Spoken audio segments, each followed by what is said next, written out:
Chapter 6 Cabin. Rainbow Dash thought it was a boulder at first. However, as she flew closer towards the object on the top of the hill, it turned out to be hollow. Her goggled eyes finally made out what could only be splintery spokes of wood and the crumbling mortar frame of a fireplace. There was no second thought to it. She shifted her wings, coasted down, and dove towards the site. The abandoned cabin was located quite literally in the middle of nowhere. Rainbow Dash had since passed over 2 sharp mountain ranges. Here, a shallow ravine ran north and south, splotched over with thin grass and green shrubbery.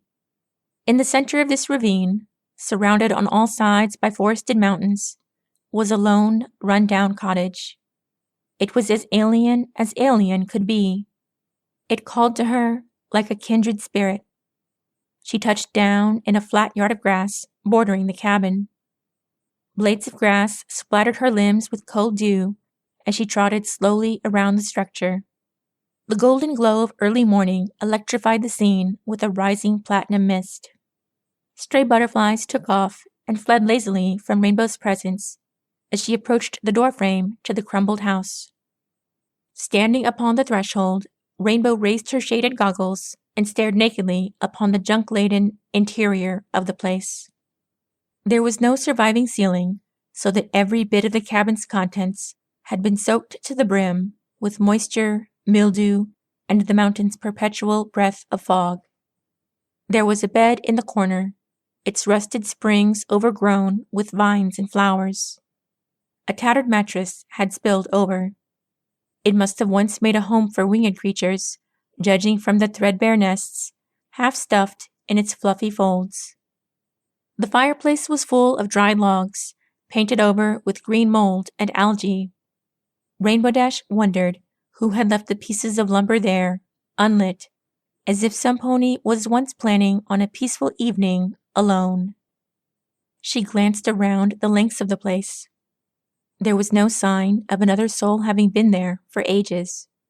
She could only wonder just how old the house was, or why it had been built in such a remote place to begin with. Every hoofstep she took sent crackling noises through the crumbled domain, tearing down countless years of abandoned history beneath her twitching ears. Her eyes fell over a sea of shattered dinner plates. The slightest hint of floral designs across the porcelain material glistened in the neutral sunrise. Rainbow Dash let loose a strong exhale. The more she looked, the more detritus and rubble there appeared to be. She glanced at the top of the fireplace and saw what looked to be a picture frame. She marched over and raised a hoof to the object, tilting it up so that its canvas surface once again graced the light of day. All that spoke to her was brown mildew, except for a few stray lines etched in the shape of what she could only determine to be the Royal Celestial Crest. The very moment she saw those solar bands, she dropped the picture frame like a brick to the uneven floor. Her nostrils flared. Spinning around, she trotted firmly back towards the doorframe of the cabin's entrance. Just as she was about to take off, her peripheral vision caught something. She glanced aside, squinted, then knelt down low.